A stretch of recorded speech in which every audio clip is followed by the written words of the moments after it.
Hi everyone, it's me, Krylios, Team Rayceen Productions MC and producer. And joining me as per usual is the goddess of DC, Rayceen Pendarvis. Hello, Rayceen. Hello, my love. Greeting and salutations to all. Hi everyone, and welcoming to his first time to our YouTube live, but not his first interview with us. We want to welcome author, actor, activist, artist, the one and only Darryl Stephens. Welcome. Thank you. What's up, y'all? Hi. Yeah, say hi to everyone. We're so happy to have you here once again with us, Darryl. We chatted, just some months ago, and now here we have you again. And after the highly acclaimed reunion of Noah's Ark, the Rona Chronicles. Yeah, we weren't even talking about that back then, right? We weren't. We were not. We were not. Yeah. So that was a great surprise for us because I mean, it was really kind of a surprise for us too. It kind of came out of nowhere. We're like, "Oh, we doing this? Okay." Well, tell me about that. Tell me about how that came about, and how you guys got that together. What was that call like? Tell me about all of that. Getting the band back together. So there have been lots of conversations in the past since 2008 when we shot the movie. There were conversations about. Literally 12 years ago. That's 12 years ago, y'all. Yes. Keeping track. There have been conversations for 12 years about, so we're going to do a spinoff. So we're going to do something. We're going to get back together. We're going to do a reunion special, something. And most of the conversations were quite honestly about a spinoff that involved some of the actors in a new location with other new actors. And so when COVID dropped, which I feel like happened right around the time of our last interview, our last chat. I feel like there was a conversation with the higher ups, the people who control the rights and all that stuff.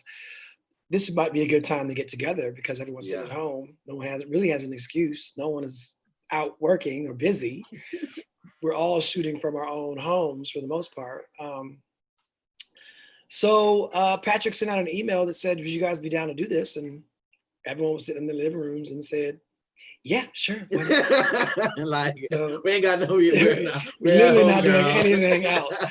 So that's how it happened. And he came with a kind of a beautiful script. I was really impressed when we read the script, just about how, in terms of just how well he worked all the themes of what we're going through right now into this half-hour episode that got to bring all these characters back and introduce characters we hadn't met before. And yeah, it was very, very exciting. One of my favorite things, there you go. Yes, us. One of my favorite things about the episode was meeting Alex's little brother, played by Titus Burgess, and meeting my mother, Noah's mother, played by the inimitable Wanda Sykes. Which was a huge. I was gagging the whole time we were shooting it. I was just like. So it was shot within the span of a week. We aired on a Sunday, and the first day of shooting was the prior Sunday. That was my day of shooting. Wow. The next day was Rodney's day, and then the following days he would catch other people's footage. It was all done and edited within the span of 7 days. My goodness. And then put into the world, out into the ether. So it was almost like God creating the universe. What a way to look at it. I would not call Patrick Ian Polk God, but there was certainly something divine in the way that all came together so quickly, for sure. Yes. That's so amazing. But you know what is so profound to me? I don't think you know it, but as artists and the entire cast, all of you, who I'm looking forward to making this happen. I'm speaking that to an existence, that we're going to all sit down virtual and have a wonderful conversation with the cast. But do you know that, or had a feeling in the midst of doing what you're doing, or even after it finished, that you guys will be forever a part of history? Thank you for saying that. I feel like it's honestly starting to dawn on me now. I think that Wilson Cruz did a documentary series for Apple TV Plus called Visible about LGBTQ characters and our sort of trajectory through history on television. And he included Noah's Ark in one of the episodes. And there was something about seeing it in the context of all of this history of queer characters on television and seeing us kind of being a significant portion of that history, and then going, oh wow. And then having this episode, this reunion episode happen, and having the numbers be what they were, and having, we were trending on Twitter that night, and just being sort of like a mind. We didn't really have the metrics for what this show was, the viewership of the show as we were watching it, as we were airing it originally, because Logo wasn't doing Nielsen ratings or whatever those types of things were at the time. And so we didn't really understand what was happening numbers wise until the movie. And so when the movie premiered in 2008, there were sold out movie theaters that were, putting the film in multiple theaters so that they could house all the people who were driving from all over to see the movie. And it was like, wow, people really care about this show and these characters. And even then it didn't really dawn on me the historical significance of the show until probably this year, when people started talking about it on that well, having the Lena thing introduce is, it and stuff. It's just been crazy. It's been crazy to see. I know it's like, even in this Corona madness, there is so much joy happening. And I really felt like y'all reunion was so what we needed, especially people of color, LGBT people of color. We needed that so much. And when I was in it, watching it, I was like, and I was watching all the numbers and people just chiming in, saying things. It was so exciting. It was like soul food, right? It's like it's giving you very that. And the thing is, even since the time it first aired and the movie now, so many more fans, fans who weren't around then, younger people, older people, everybody, people who weren't out, so they weren't trying to watch that, people between that time and now. So it's accumulated so many more fans that you guys didn't even have then. So just to see the love and the support and all of that coming through for the reunion, it gave me, so much joy. And seeing how everything has evolved, I think that was one of the best things about the reunion, seeing how things and times have changed. Because I will say, a couple months ago, I was talking to someone like just before coronavirus, like kind of seeing each other and stuff. And we watched Noah's Ark Jumping the Broom together. It was his first time watching the whole series through. Oh wow. And he said he only had one thing left to watch, and it was the film. And I was like, oh girl, I haven't seen that in years. Let's watch it. So we were watching it, and I was like, oh my God, yes, this is what life was like for gay people in the 2000s. I totally remember it. And then watching the reunion and seeing, because it was so fresh in my mind, it was just seeing that growth and where we are now, and the things that the show dealt with and the film dealt with. I mean, that was the first time I saw Black gay men getting married, like in anything. That was the first time I ever saw that, girl. 2008, ever. We weren't even allowed to. Yes, right? I think there was a brief window in California around that time, but we had to place that story in Massachusetts. In Massachusetts, exactly. Yes. So it's really been incredible to see what progress has been made during that time, and even in the conversations as well. One of my favorite parts about the reunion too was, having Alex's child, who's non-binary or gender fluid, one of them, and having that conversation as well, because that conversation was not, really big or present back then in we were not talking about gender non-conforming or gender expansive people at all back then. Definitely. And if you think about it, Noah was kind of in that category himself. Yes. Yes. Noah was everything. Your character was everything. I loved it. Thank you. I mean, there were parts of that everybody could identify with, but the fact that Noah was so living his... I mean, I always identified with Noah Heike, and that's why I was just saying to my friends, I was like, girl, maybe that's why I'm into thugs, No, he messed you up. Girl, oh, because Wade, as a little child growing up, that got me together, honey. And the fact that Jensen Atwood still had those tight cornrows when he came back, I was like, you got you. Wonderful. Well done, But well done. since we last talked to you, I know we've spoken about the reunion, but tell me what else has been up, what's been going on, what are you looking forward to? I mean, there's so much happening in the world. I don't even know where to start. But since this is live today, I feel like I would be remiss in not mentioning the devastating news in Beirut this morning. Yeah. Oh my God! I was just reading it Lebanon. before this interview. Yes. Oh my God! Wow. I saw the video. There was a mushroom cloud. Yeah, I saw a video of a dad holding his child's son, trying to find some place in their apartment to be sheltered from and it just broke my heart. It's just it brought me to tears. I was already crying because earlier today, Cy Smith had posted something on his page about the video of the Black family. Oh, getting the baby. And when I saw it in Colorado, it had me in tears. And I was like, oh my God, it's never ending. It's like it won't stop. And then when I saw that, I was sitting on my porch and I just started crying. It's almost too much. It's way too much. It is way too much. And I was like, I had to turn my TV off when I came back in the house for a minute, and I had to decompress because it's so much in all of this. And in the midst of all this, we have the full occupant of the White House sitting down with Axios talking about I watched that of coronavirus, and he even talked about John Lewis and how he didn't come to his.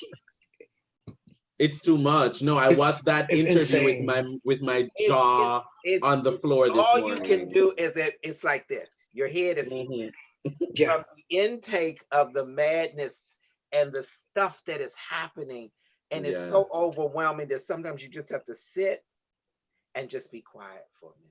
You just gotta turn all the devices off and just go sit somewhere quietly. I sat on my porch and I wanted to read, but I just. Well, let's talk about that. Let's talk about some good books. Darryl, give me. You better segue. A great segue. Darryl, tell me about a good book that you could recommend.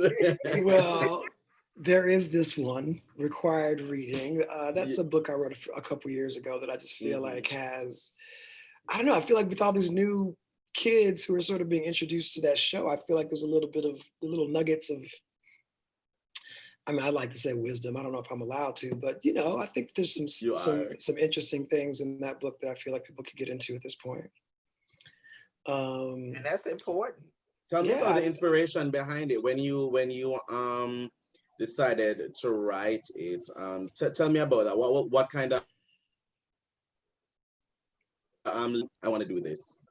Yeah, well, I was hearing from a lot of people on social media about their experiences with coming out or sort of dealing with their first crush, or a lot of people had seen Noah's Ark and were really looking to me as sort of a role model that I hadn't really necessarily stepped into yet, that role for myself, really. And I just felt like I was doing a lot of responding individually to people's questions and stuff. And I felt a friend of mine, actually, Josh Noblet, who's a pastor and a relationship therapist in Atlanta, suggested that I write a book to answer all those questions. And I said, that's actually a great idea. So I took about a year and I just kind of went through all of the sort of questions that people were asking me regularly about relationships, about coming out, about sort of my experience of being in openly who I am in Hollywood. And put it all, just poured it all into that book. It's, it's fairly conversational. It's not too heavy of a read. I kind of attempted to keep it sort of light beach reading fare, but there are some sections that we get into it. So and the inspiration was just the people who were reaching out with questions, and I felt like I might. That's important. It's like as an author, it's like giving birth.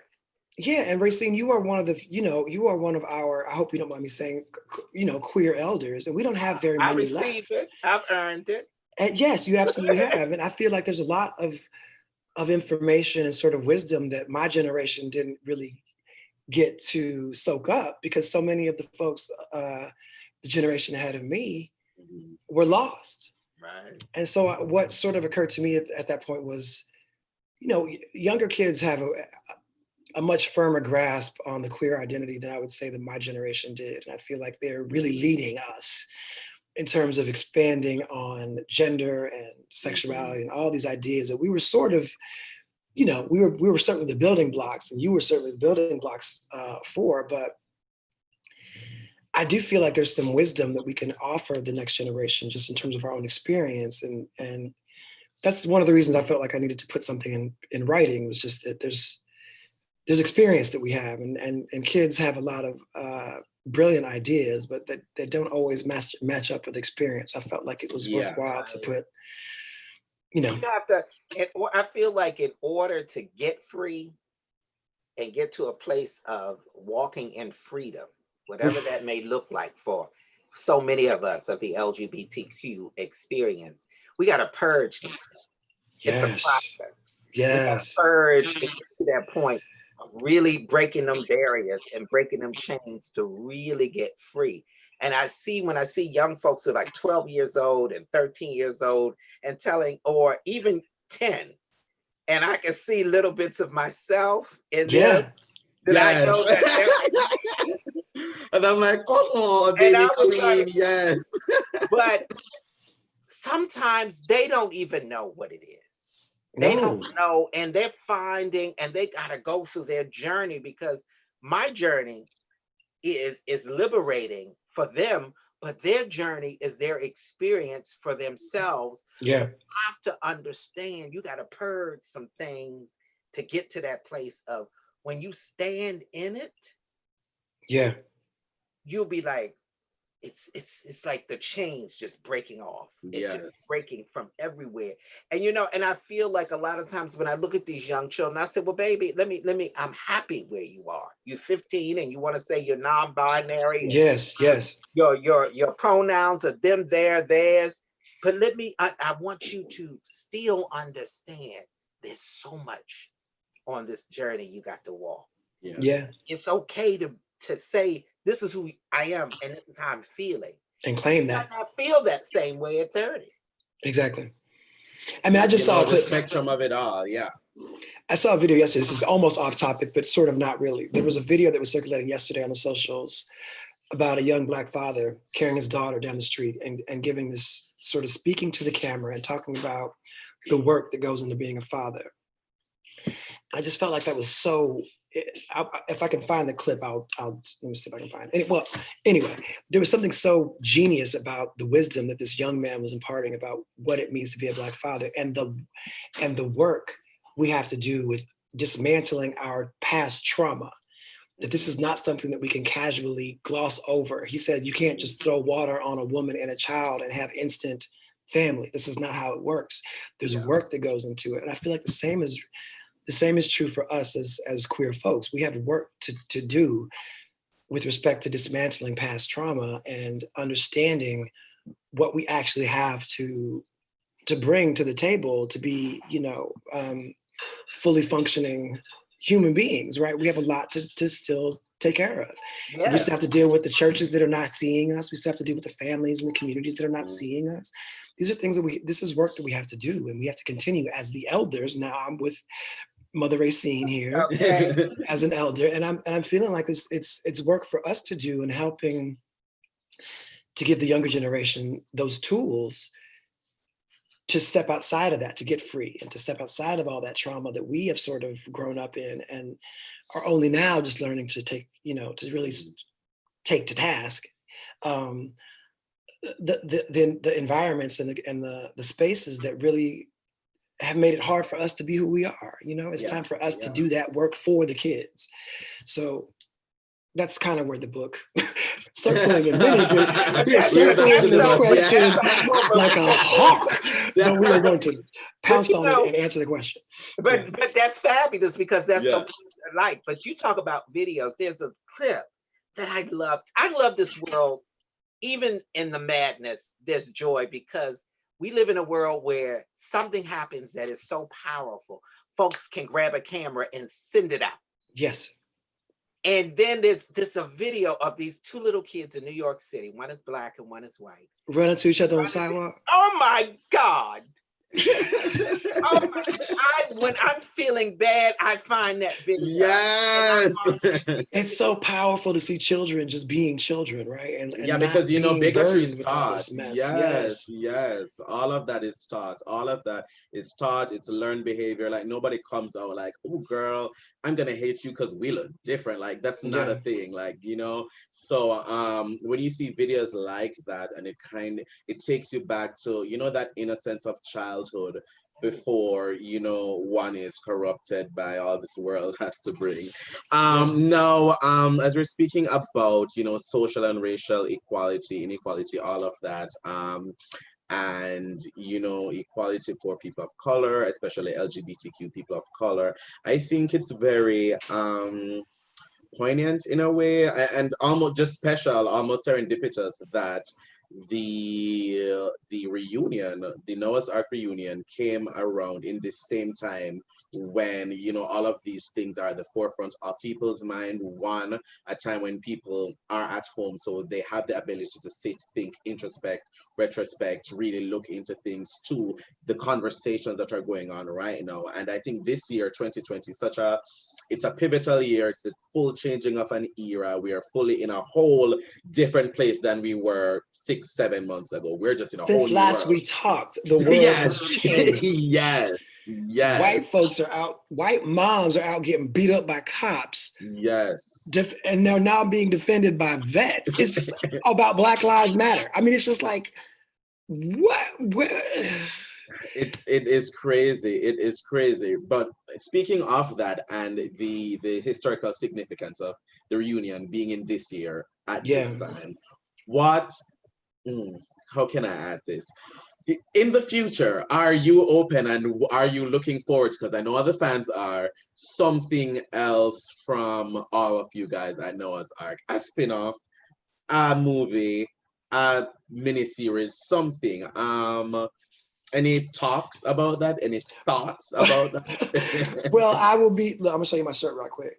Yes. Blairisms 227 episode version.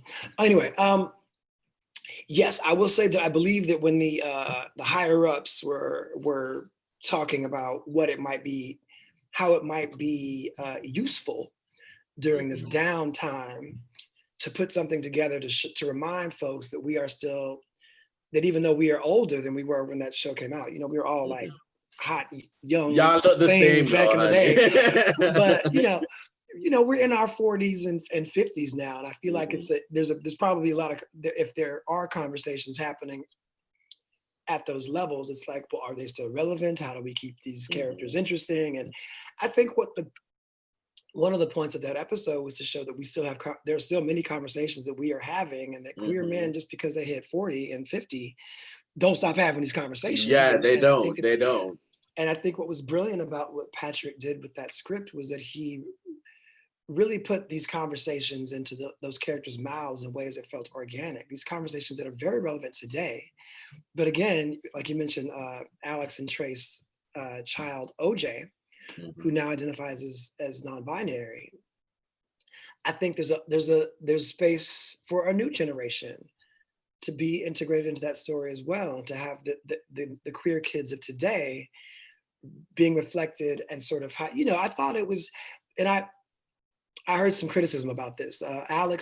Rodney's character Alex had been struggling with the them they pronoun situation, and in the episode, there was some mention of, you know, if he don't get his blah together, and I'm gonna have to go off on him. And I heard from some gender non-binary folks who felt like the misgendering of the child was very traumatizing and triggering. And I think that those conversations are very important for queer folks to be having. I think that gay men, I have seen in my experience at any rate, are not necessarily the best at respecting people's pronouns. I think that we like to throw around what our own understanding, and because we are cis men and we believe that our way is the only way because that's how we are socialized, that men know better, that we think that we have the right to speak for everybody. And I think that it's important right now for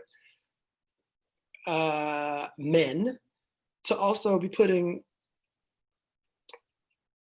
people who identify differently, gender-wise, into that conversation and having and hearing from them directly. I feel it's so funny because I get this all the time. Rayceen, how do you identify?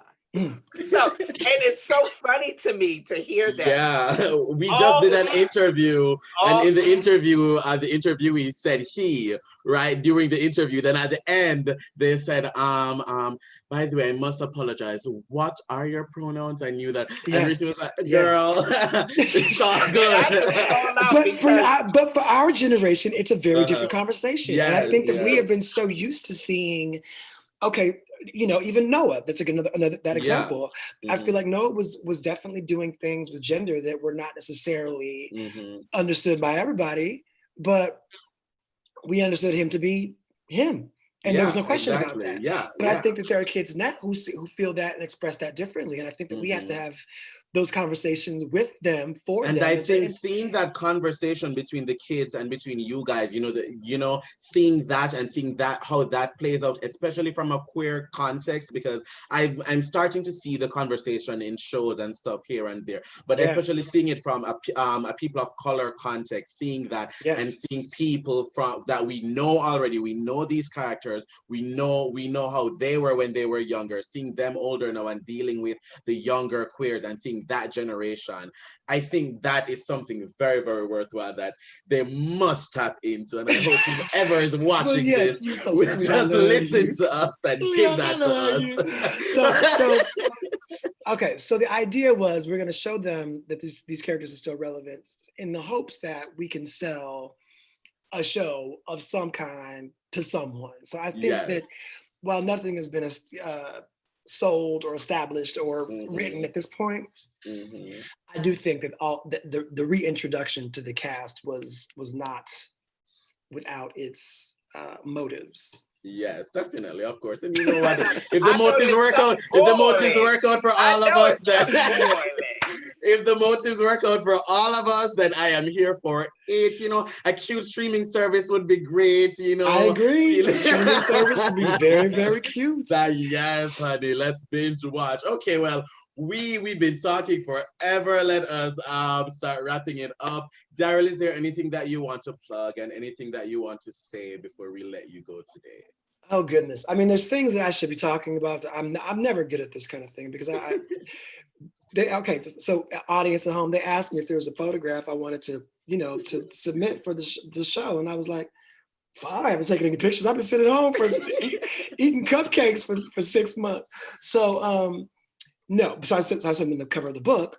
So then there's that to plug. Then there's also Doug Spearman wrote and directed a film called From Zero to I Love You. Ooh. And that is currently streaming on Amazon, and there are DVDs for sale. And apparently last 2 weeks, it was like the highest selling LGBTQ DVD on Amazon or something crazy like that, where I was like, wow, people still buy DVDs? And then, so that I should plug that. I thought that was very cute. But it's also streaming in other places. His other film, Hot Guys with Guns, is playing on Hulu, streaming on Hulu. The Boy Culture, the series, I understand, which we shot, I want to say 2 years ago, over 2 years ago. I think I went to Greece right afterwards, and that was 2 years ago. So yeah.